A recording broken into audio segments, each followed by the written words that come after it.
Herzlich willkommen zu Tranergy TV. Heute im Sommerinterview. Wir sind live in Wiesbaden im Wohnzimmer und an meiner Seite ist eine Legende von den 90er Jahren. Also wenn man nur dieses Lächeln sieht, dann weiß man schon Bescheid. Aber dieser Künstler hatte zahlreiche Hits gehabt in den 90er Jahren, hat auch seinen Senf zum Sound of Frankfurt gegeben. Hatte sein erster Hit This Beat Is Hot in 1991, Billboard Charts. Und danach folgten Hits wie Color of My Dreams, Can't Get Enough of This, Stomp und viele weitere und ist seit 25 Jahren dabei. Herzlich willkommen bei Tranergy TV, Bernard Green oder auch bekannt als BG, the Prince of Rap. Thank you for having me. Bernard, thanks for taking some time. No problem. And I see you're from Washington D.C., but you're all in Chicago Bulls attire. Is that your favorite team? No, one of them used to be when Michael Jordan was playing. It was one of my favorite teams. But yeah, I like all sports. So I have a lot of sports gear. But you have Derrick Rose on the back. Are you sad that he went to the New York Knicks? Well, it's all about money, I guess. Everybody changed everything. It's okay. I mean, that's what you do. Professionals, they always change teams and everything, it's normal. Before we get to the music, let's talk a little about politics. Recently, probably the biggest holiday in the United States, the 4th of July. Right. And I saw that you were celebrating here with your homeboys. How is it different to celebrate the 4th of July in Germany than it is in Washington, D.C., where you're from? Well, number one, family. Because all my family naturally is in Washington, D.C., Maryland. And here, I don't have much family. I had a brother that was here a while back, but he's back in the States now. And that's the biggest thing, because the 4th of July is a big family gathering, get together. And most of the time, I'll be on base when it's open. Like this year, they had a function. German American Fest. Yeah, I was there. I was there on the Sunday. Did you check it out too? Hannibal. I wanted to go, but we was doing other things, so we didn't get a chance to go. But so sometimes I go there and celebrate 4th, watch the fireworks or so, or sometimes like I did this year, just get with friends and party, have fun. That's all. Yeah. And the barbecue, of course. Yeah, definitely. Gotta have a barbecue. Bernard, I gotta ask you one last question before the music. I mean, I have to hear your take on the horrible news that's been going on in the last week from the United States with the cop killings, the Afro-Americans getting killed. I mean, what is going on in the United States? How do you see this from living in Germany? I mean, can you understand all this violence? No, it's senseless. And I always talk to my friends, and people always ask me, BG, why you stay in Germany? United States better, huh? Well, you get the answer. I mean, Germany is nice. I mean, I like Germany. It's not as much stress as United States. 3, 4 o'clock in the morning, I can walk down the streets. Nobody bother me. Nobody harassing me, touching me. In the States, you have to be in the right place for that to take place. In the States, you have to be definitely in the right area. Here, you don't have to worry about that. Yeah. 3, 4 in the morning, 5 in the morning, walk down the street, everything cool, no problem. Excuse me. It's sad what's going on. Senseless killings. I mean, okay, sure, everybody gonna talk about the cops that got shot, but how about the 116 black people that got shot by police? Okay, that's 5. It's a shame, because in my view, I don't feel that people should just start killing innocent people. Killing, period, is bad, but you shouldn't go killing innocent people for no reason.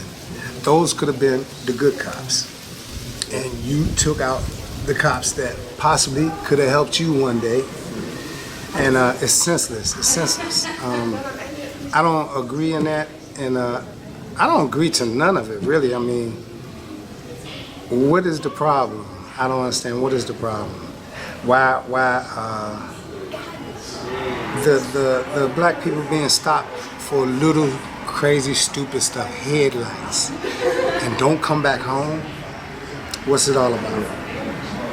And this one guy from the two guys was clean, sober, no record, work in a school, work with kids. And he's gone over a stoplight, a tail light being broken in the car. If somebody can explain that to me, I'd like to know.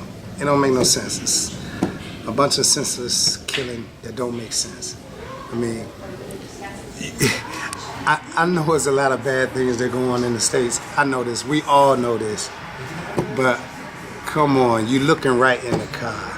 And you have your gun out when he has a child in the car. Do you really think a family man is going to jeopardize with his child in the car? I mean, to me, that's just common sense. That's just common sense. It don't make sense to me. I feel like just over the years, the aggressiveness of the police in the United States has just gone beyond control. And I don't understand it, you know? I mean, why it's like that. It's just It is overly aggressive, and I mean, that doesn't have to be. No, and it shouldn't be. It shouldn't be. Number one, it's our taxpayer money that's paying for your job. Number two, protect and serve. That's what you're supposed to do. It's not about being above the law or playing above the law. But what I think same as military, police should be tested. I believe police is doing probably more drugs than the drug dealers itself, because something is not making sense. I'm sorry. Something just not making sense, and it don't make sense. You know, you can't be so hyped up to shoot first and ask questions later on a routine stop. Yeah. Nah, I think they hitting the bottle a little bit too much or doing a little something too much. It ain't making sense. Don't make sense. Well, let's get to the music now. Okay. Yeah, we actually did an interview 6 years ago at the Beach Club in Hattersheim. Kind of a spontaneous interview. Time flies, doesn't it? Yeah. So, 25 years ago, you came on the scene. This beat is hot, 1991. Time flies, doesn't it? When you look back, I mean, has the time gone really fast since that? I mean, that was when you started. Yeah. And the success just came overnight. Yeah, it did. It happened really fast for me. It happened really fast. Amazing things happened, unbelievable things happened that I would have never thought, you know, from Germany, you know. I mean, my company was in Frankfurt, Sony Music, and from Germany, I made #1 in the United States. It's just crazy. Awesome, but it's crazy. I would have never thought that would happen, you know. And #2 from Germany. Top 100 dance charts in the United States. It's cool. It's cool. Before we get back to BJ, let's talk a little about your early days. You're from Washington, D.C. You're really into rhythms and blues as a kid or as a youngster. What were your musical inspirations back in the late 80s, middle 80s? Well, where I'm from, we have live bands. It's called go-go bands. It's like our own type of music. Like Seattle have grunge. Yeah. They like grunge, and different states have different. New York, of course, had rap. You know, New York was the rap capital. You know, but we had go-go, and so most of my friends and being in choirs. I was in boys choir. I was in church choir. I played the bass guitar for a gospel band, and so we was growing up with live instruments. Playing live instruments, learning live instruments, because that was our scene in Washington, D.C. A lot of percussion, a lot of drums, and grooving beats, you know, music. So that's how it all started for me. I mean, I was always interested in singing and learning instruments. I loved instruments. And so first I started with guitar, then I started with the bass guitar, and then I learned how to play piano while I was in high school. And from there, yeah, I still mess around, still play. You know, a couple of songs that I'm bringing out, I play on as well.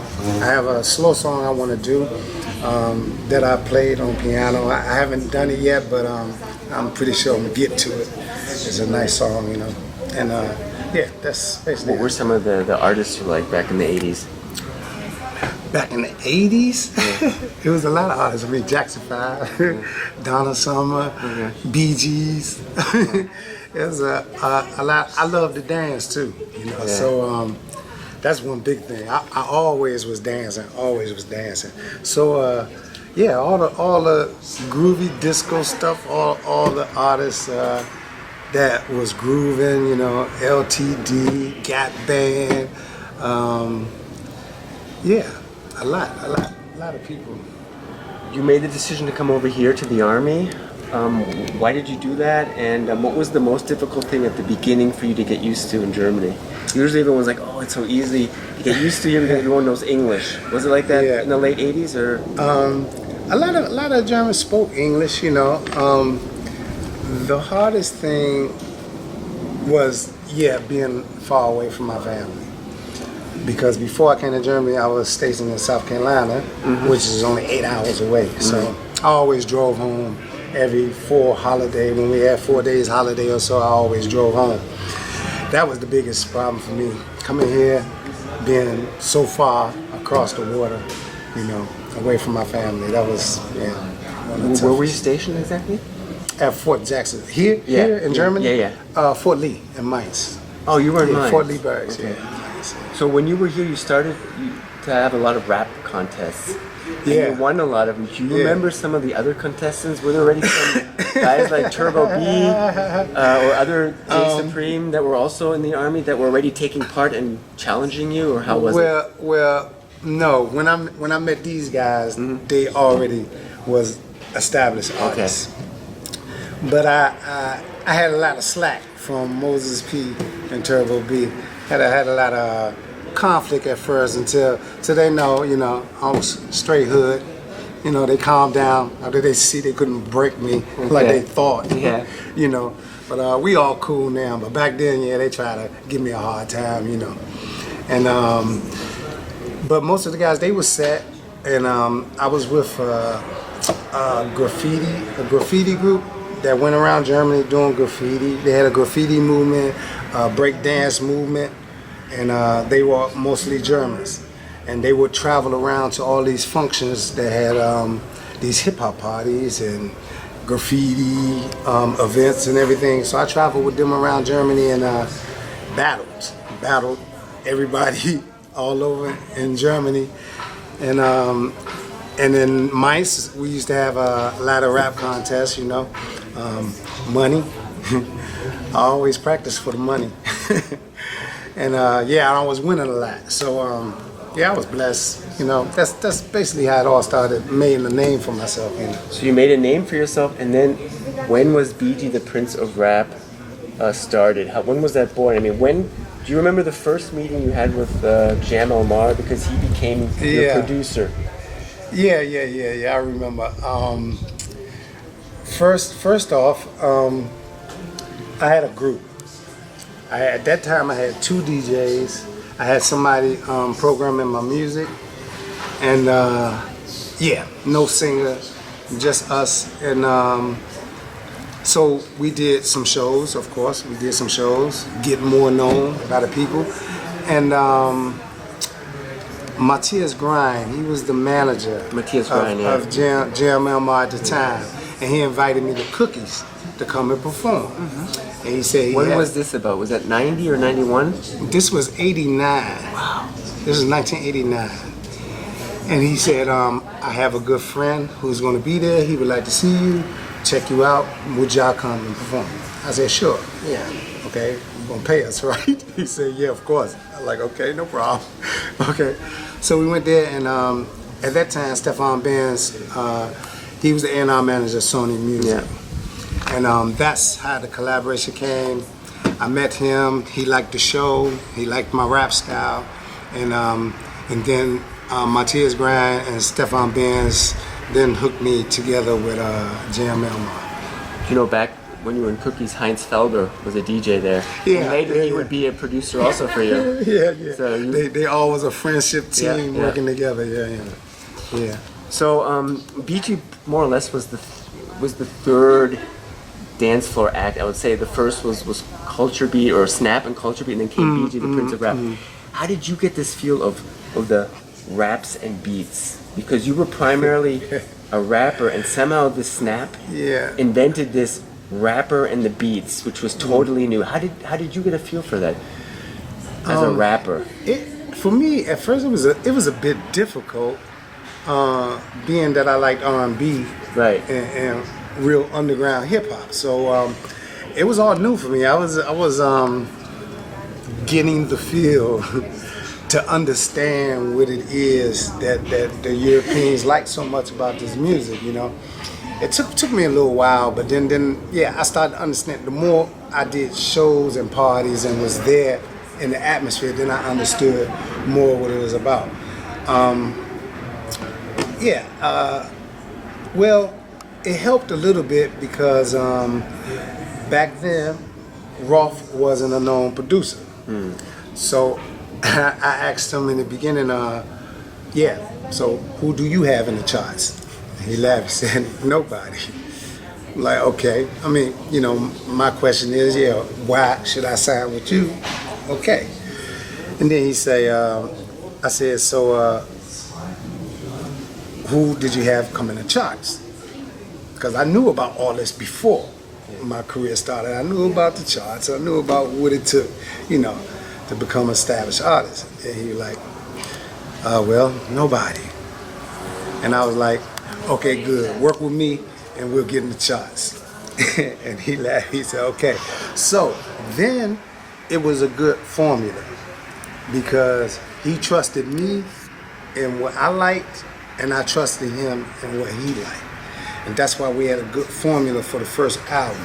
Right. And then later, they started going more and more toward the, techno European side. Yeah. The funny thing is, his first hit was the Dr. Alban Hello Africa remix, and then pretty much This Beat Is Hot was his first hit. And after that followed the Jam and Spoon and Dance to Trance. Right. So in a way, you kind of helped him to his first big hit. Yeah, I did. Of course. Yeah, I did. I know I did. You know, I mean, he didn't have anything, so, until I came. Then, so, but they helped me a lot. They supported me a lot, and, they was behind me. They did a lot of good stuff for me, too. When you guys produced This Beat Is Hot, did you know that would be a hit when it was done? You listened to it? No. You never know. I mean, Some people know. You make music. I mean, Color My Dreams, same thing for me. Yeah. I had no idea. People really, really love this song. I had no idea that would be bigger than This Beat Is Hot, but it was. Why do you think This Beat Is Hot is so timeless? I mean, I can listen to it now, and I think it still works very well today. I mean, if you play it. Because it's different. It doesn't sound like any other hip-hop song that you heard. It was a good mix, good production, and it just sounds different. Yeah. You still hear compliments today about this track? All the time. Probably the most out of any of the tracks? Oh, well, now since Facebook, no. Now everybody seems to be on Color of My Dreams. Okay. But it's about 50-50. I think it's about 50-50. I get a lot of compliments on This Beat Is Hot, and I get a lot of compliments on Color of My Dreams. What I really like about BG the Prince of Rap, you guys did 3 albums, and I think each album was different. The first album, how proud are you of the Power of Rhythm? Because I thought this album had still very many hip-hop influence, whereas the second album, The Time Is Now, was more going in the techno way. So how proud were you of the Power of Rhythm, just because this was kind of the style you liked, where you were coming from? Well, I loved it. I loved it because it still was soul, It still had a lot of soul for me. And it also was competitive with Snap and other cool songs that was out at that time, So I liked it. I liked it a lot at that time, how we put everything together. And but for me, I wish we had stayed this direction because in USA, the more we went towards techno or more dance, it was harder for USA to promote. BG Prince of Rap, with dance music. Yeah. When you hear Prince of Rap, you think real hip hop. Right. You know, and when I first did my tour in the States, they a couple of people had problems with the, not the name, but they had problems with the style of music I did for the name that I was using. But that's what the people was calling me here in Germany, you know, from the rap contest and everything, you know. Because Stefan Benz asked me, what do they call you? I said, what you mean? He said, yeah, what do they call you? I said, they call me the Prince. And he was like, okay, that's it. BG Prince of Rap. I'm like, okay, all right, we'll go with it. I wanted to ask you, the Prince has nothing to do with Prince, the ultimate artist that died recently. No, okay, I never knew that. No, okay. that had nothing to do with it. Okay. It was because I was winning so many contests. Everybody used to run up to me and be like, yeah, you the Prince. Some used to say you the King, and I used to always say, nah, Run DMC, LL Cool J, you know, the guys who I know made an impact, you know, on rap itself. And yeah, that's what they used to call me. So I told Stefan Benz, and he was like, okay, that's your name, BG Prince of Rap. I'm like, okay, sound good to me. So I was like, okay, we go with it. I think you'd have to complain a little with Jay Supreme and Culture Beat, because when they made that Serenity album, Mr. Vain, that kind of set the tone for the music going more in this dance floor, because of course, you know, and all the other groups had to kind of keep up, right?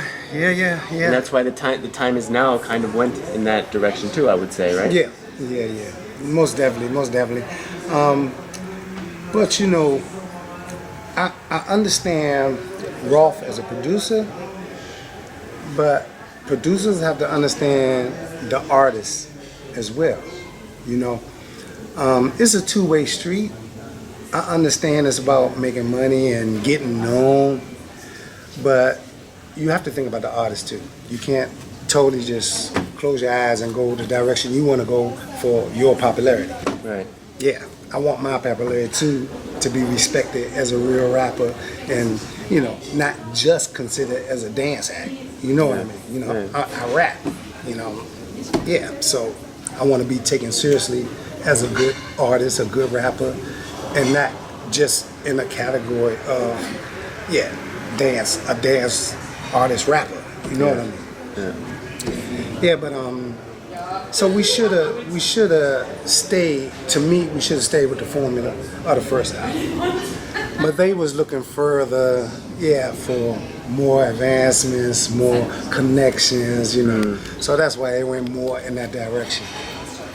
What memories do you have of actually making that first album in the legendary All-Star Warehouse studio? I mean, that was a very stuffy room, very small. I'm sure it got very crowded when your posse was there. Yeah, a couple of times, yeah. For me, it was kind of cool because,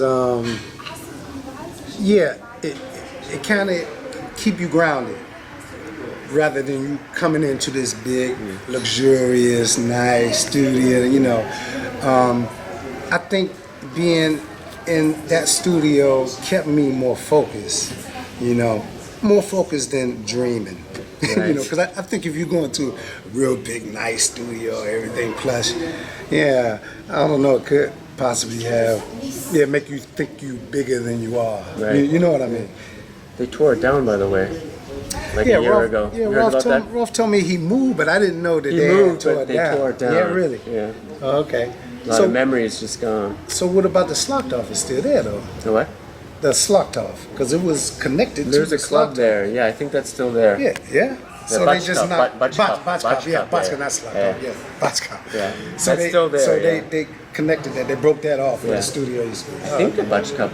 Well, actually, no. Botchkop is still there, no, but the I don't know if Botchkop it's the same There's area. a new Botchkop now. That's where Rolf is. Over in the Wiederwald area. Okay, so they knocked down the whole building. I think they did, Yeah. Oh, okay. I didn't know that. When you look back at all the the dance floor era, how was the BG the Prince of Rap different in everything to the Culture Beats, Snaps, and Two Unlimiteds? Well, I respect Jay as a rapper. Turbo, Moses was a good rapper too. Yeah, I don't know. I always felt like I had an edge, being that I'm from the streets. So I think some things that I talk about, they didn't talk about. You know, most of my songs, I always had something to relate back to how I grew up or where I came from.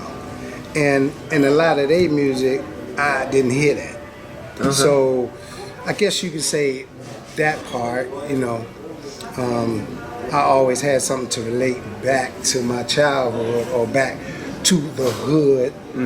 And as with their stuff, I think they concentrated just strictly on the dance. You know what I mean? You were a big, I said in the intro, you were a big part of the sound of Frankfurt. I mean, you gave your part. I mean, you had a lot of hits. One of the main dance floor acts of the 90s in Germany. How did you realize this whole sound of Frankfurt? I mean, which artists did you respect? I mean, obviously you knew them all, but was there one guy, one rapper, or one artist that you respected the most? How did you realize that whole sound of Frankfurt dance floor scene? The one I respected most was AK Swift. Okay. Because AK to me was more related to me, meaning he never forgot where he came from. You can tell in his raps that he came from the hood. Okay. It's just obvious. The way he flow, the way his style is, what he talk about, what he say, how he say it, you know that he's from the hood. And yeah, that's I mean, whenever I used to see his video or something, he was one of the rappers that always made me smile the most. Because I don't know, I just they sometimes they say real recognize real or game recognize game. That means that somebody that's up on your level, you automatically can see that or feel that. Right. Because you both have something in common. You know what I mean? So it probably would be AK Swift, yeah. I have to be honest, my favorite album was The Time Is Now. Okay. Because I'm more in the trance techno area, and I really like the sounds that Jem Elmar created. How much did you realize that the musical taste of Jem Elmar and Stefan Benz was in this album? Because I mean, that's the kind of music they produced, and well, you that's know, the direction you guys went. We worked together for years, so you know, I mean, realistically, when you make music, especially European style, you definitely have to stay where the competition is. I mean, a lot of times I used to get upset because I'm the type of person who like taking chances, like doing something new. I don't like following what everybody else do. Business-wise, I understand it. Of course, business-wise. But, yeah, sometimes I think you just have to take a chance and make them follow you, not you follow them. Right. And, but, of course, that wasn't their philosophy. Their philosophy is keeping the same time as everybody else. Like I said, business-wise, it's smart, but yeah, when you're an artist, you just want to be an artist. You just want to experiment with different things, you know. You don't want to feel like you following a trend or following someone else, you know. Color of My Dreams was your biggest hit as BG the Prince of Rap in Germany. Yeah.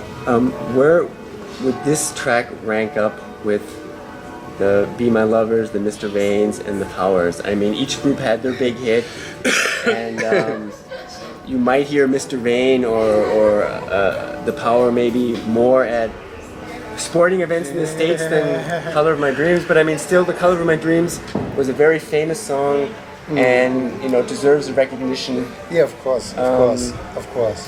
How did you see that? I mean, like you said, it's still getting a lot of love today over the social media. Well, I wouldn't say that it was. You can't really put it in the category, I don't think.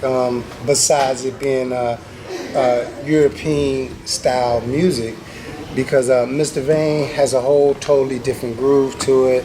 The other songs got a totally different groove. I would just say I'm thankful.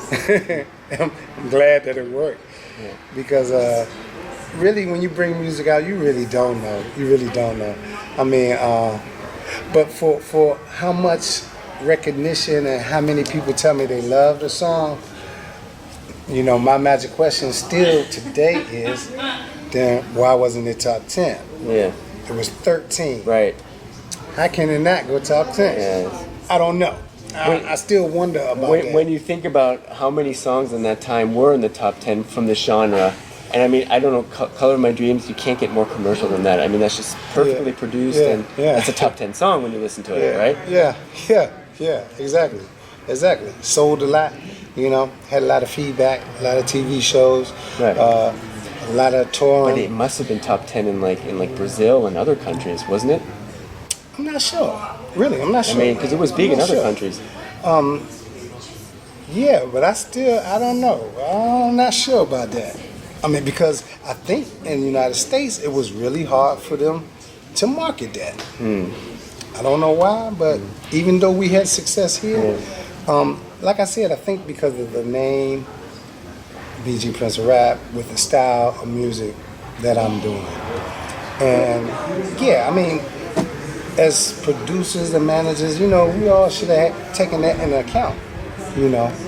That's why, to me, I believe the first album work was because it was half and half stateside sounding, half European. Right. And we should have stayed with that formula. Right. I mean, okay, you know, yeah, Color of My Dreams worked well and people love it, and they still talk about it now. You know, they don't want me to change my style. Stay, we love this, we love this, we love this. But I explained to them, I'm an artist. You know, artists do different stuff. I can't stay in one style of music. You know, it just, for me as an artist, it just don't work that way. Bernard, you were huge in '94. Your producer, Jam Lamar, was really busy because he had many projects. He was making the Time Is Now album, he was making the double Jam and Spoon album, and he was making the new Dance to Trance. So guys must have been coming and going into the All-Star Warehouse. So what memories do you have of his DJ partners, Mark Spoon and DJ Duck? Two guys you probably met many times and probably still see today.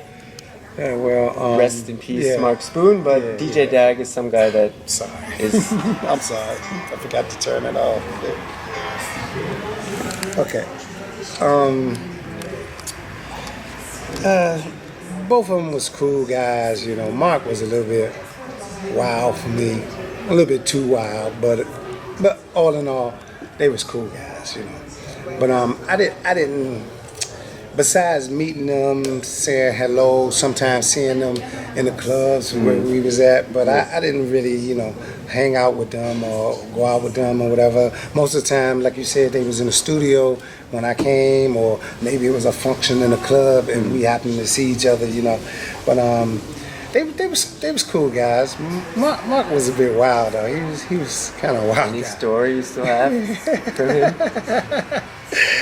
I think everyone has a story with Mark Spoon. I don't really have a story. I mean, yeah. Because if I did tell a story, I don't know if it would be appropriate. But anyway, all I can say, they was cool guys, and that's basically all I can really say. Well, maybe you can tell a memorable story about your most memorable gig. I mean, because you were touring all over the place, and there must be something that you'll never forget, like maybe from a fan or where like 20 women fainted in front of you. That happened though, but happened before. But nah, my most memorable when I was on tour in the States with Mark Wahlberg, Marky Mark, and the Funky Bunch. Okay, but when was that? Because was it back? That was 91, 2? No, 93, 92 or 93, I believe. 92 or 93. 93, you did some Calvin Klein model pictures. Yeah, he did. And then he kind of went into acting, and then he came to Germany and did tracks with Alex Christensen. But Marky Mark and the Funky Bunch was pretty much over. No, we did a tour together. Did you? That's how Okay. my success came. Okay, When I did that tour in the United States know with that. Marky Mark, Okay. that's when With everything blew Vibrations? up. Was that the- right. Okay, well, right, that was right. 91, okay. And Dion, the brother from New Kids on the Block, Dion, Donnie, you mean? Donnie, Yeah. Donnie said that my song was his favorite for the summer. His beat is hot. Yeah, so Awesome. he actually put me with his brother. Okay. And because Marky Mark had dances, I had dances. Right. So they thought that was a perfect fit, you know, Right. for the tour. So yeah, that was my most because a lot of people don't know when Marky Mark used to come over here in Germany and perform. I used to always call him and be backstage and hanging out with him and stuff. And he's a funny guy. He's real cool, more cool than people probably think that he is. But because he did some songs with Prince Idol Joe, Yeah. the reggae thing, Right. And yeah, he was here and we was hanging together and we was out backstage and stuff. And that's the most memorable. I mean, I probably remember it more is because he's such a big actor now. Right. So, you know. I mean, Tony Couture also worked with him. Yeah. And said that he could still. Or I think it was Alex Christensen. I interviewed both of them. One Okay. of them said that he could still call him up today and he'd be cool. I mean, is that with you? You still have his he's number? cool. Or? Well, I I never asked him for his number. Okay. We just, whenever he was here, we just hook up. Okay. So I don't know. He never asked me for mine either, so I never asked him for But he his. just seems a very, very mellow guy. Oh, he now. laid back. Got a lot He of laid kids back. and Yeah, he's laid back. He's real cool, real down to earth dude. Yeah. Well, did you have problems with groupies? I mean, how was it? I mean, you were so big. I mean, Well, not. Did you not have a favorite here groupie, in the or? states? In the states, it was. In the states, it's more wild than it is. Germany is more conserved. They, of course, they scream. They want autographs. And that's great. Sometimes they run up on stage. That's great. But the states, they pull your clothes. They grab your clothes. They totally gone. They totally gone. But I guess that's good. I guess that means you're doing good. Yeah. If you had that effect, I guess you're doing good. Get the Groove On, the last BG album, that was the third album, was the least successful of all the albums. Why do you think that was? Was that maybe just because the whole dance floor era was slowly dying down? I don't think so. I'm not 100% sure. But remember, it all has to do with marketing. To this day, my magic question is why we didn't make the fourth. Okay. We was due to make a fourth album. So, whatever management or went on between that third album and that fourth album, I don't know. Something happened. We didn't make the fourth album, which in turn maybe had an effect for the third album. I don't know. I'm not sure. I think Get the Groove On, that must have been more down your alley again, because it was kind of a little away from the dance floor, and there was a lot of funk in that album. Yeah, that was so you cool. must have that was enjoyed cool. doing that album, right? Yeah, of course. Yeah, Stomp. Yeah, all that was nice. All that was good. I mean, we had a problem with Stomp. Stomp actually, a lot of people like that. That was a cover, wasn't it? Well, yeah, for as far as the hook Yeah. was a cover. The music wasn't a cover, but the hook line That's was the a legal cover. problem with that track, wasn't there? Right. Explain that again. Okay, we were set to come out with Stomp. Two problems. We still was waiting on the answer from Quincy Jones for the rights, because Quincy Jones owned the rights to Stomp, which was originally produced by the Brothers Johnsons. There was another guy in the States who was bringing out a song, Stomp, as well. So that was Kirk Franklin, gospel singer. He was bringing out his Stomp, and we were still waiting for the permission from Quincy. So, running out of time, or the deadline for when we wanted to bring it out, the firm decided to throw it out there. That was the wrong answer. That was a bad move. Yeah. Then later, Quincy wrote and said, "No, guys, I'm sorry. Mr. Kirk Franklin bringing out his stomp. So we can't have two at the same time competing with each other, even though it was a different style. Yeah. But you guys still released it though. Yeah, of course. Yeah, we still released it. Yeah, but promotion-wise, it was a big mistake. Yeah. Because what are you gonna do? Just give all the money to Quincy or what? Yeah. You know what I mean? So back to the drawing board, and then had to think of another solution to the mistake. I'm surprised Jam couldn't do something there because he did a remix for Quincy Jones.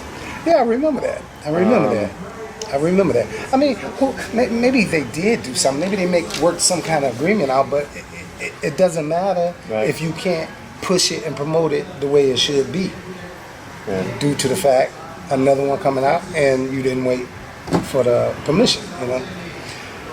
Yeah, I mean, every business know if it's not your song that you have to wait for the permission, you know, regardless of deadline or when you want to bring it out, you know. It's just part of the business, you know.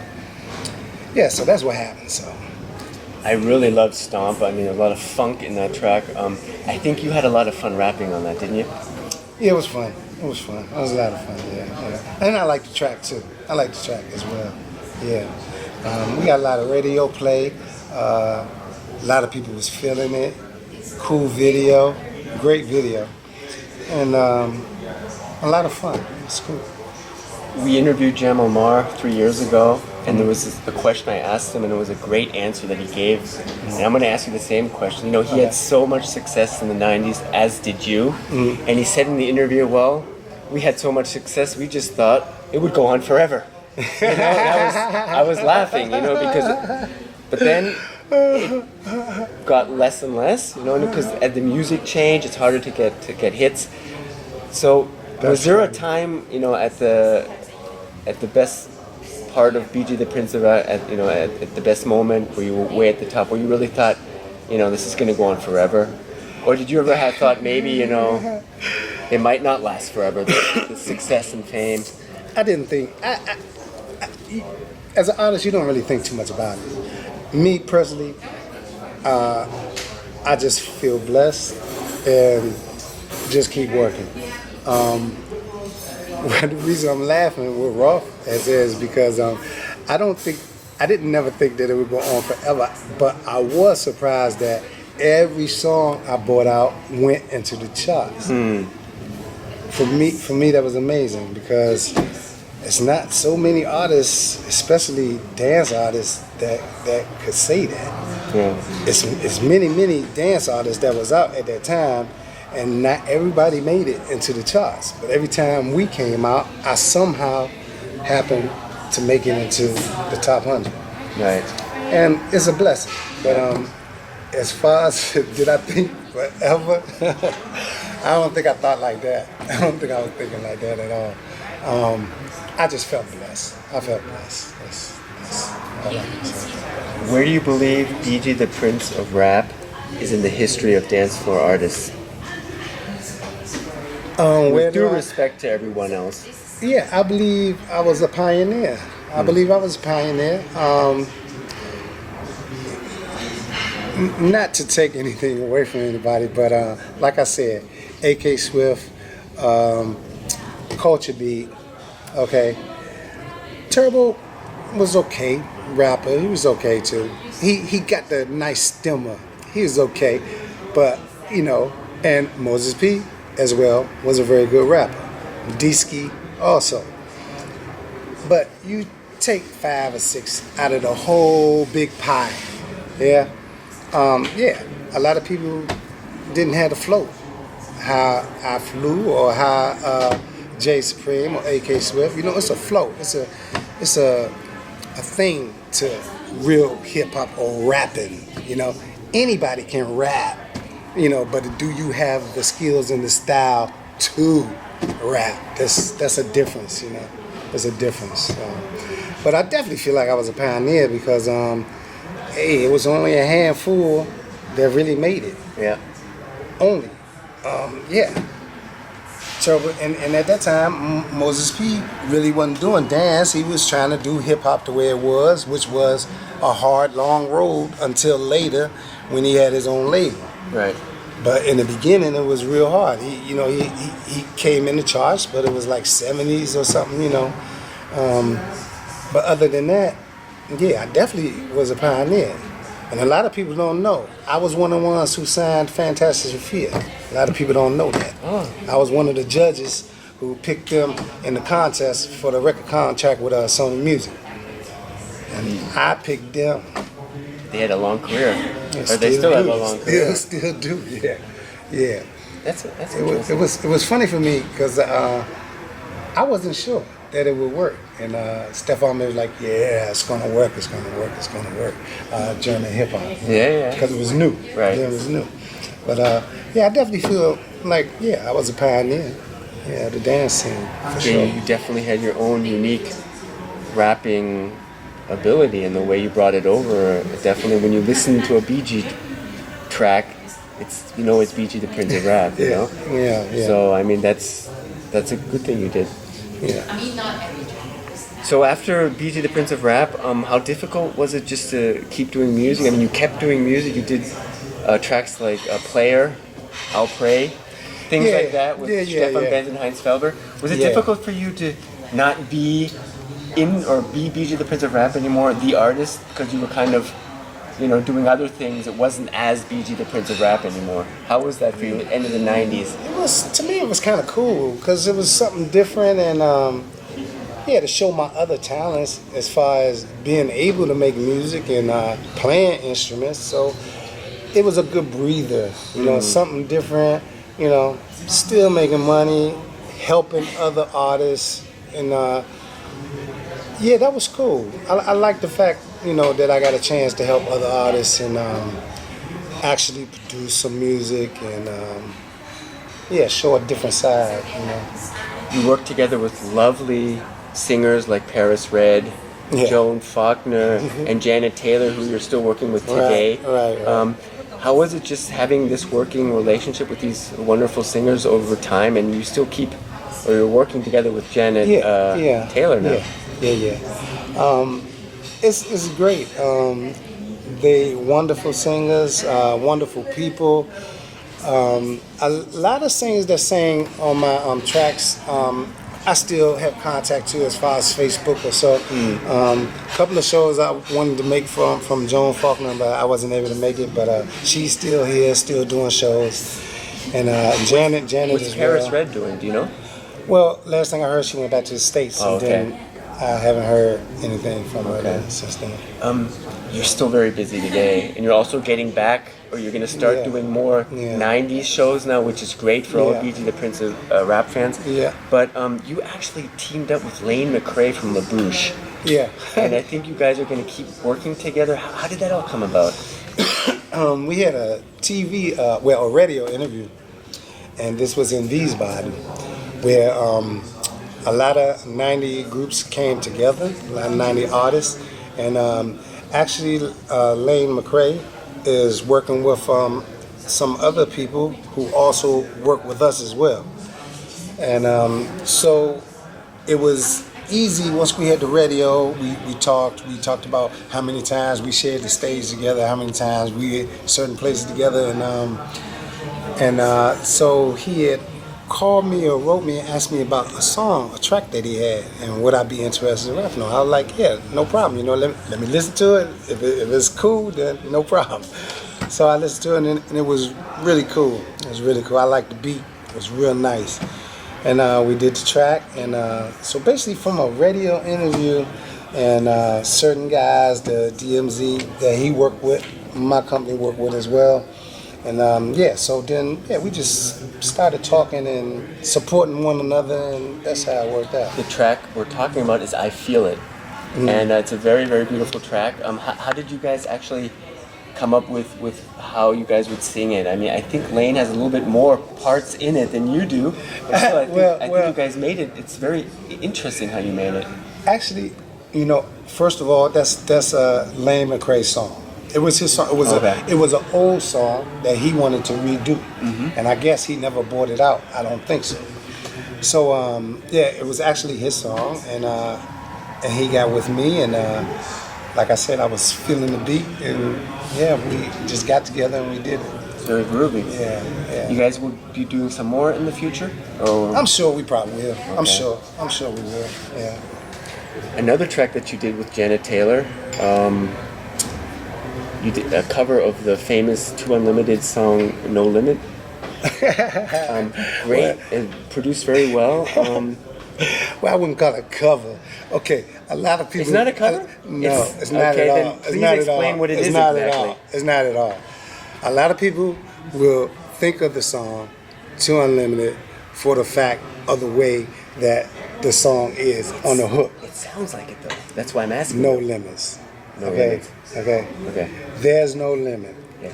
The same. Yeah. Okay. There's no limit as Two Unlimited. Okay. But that's it.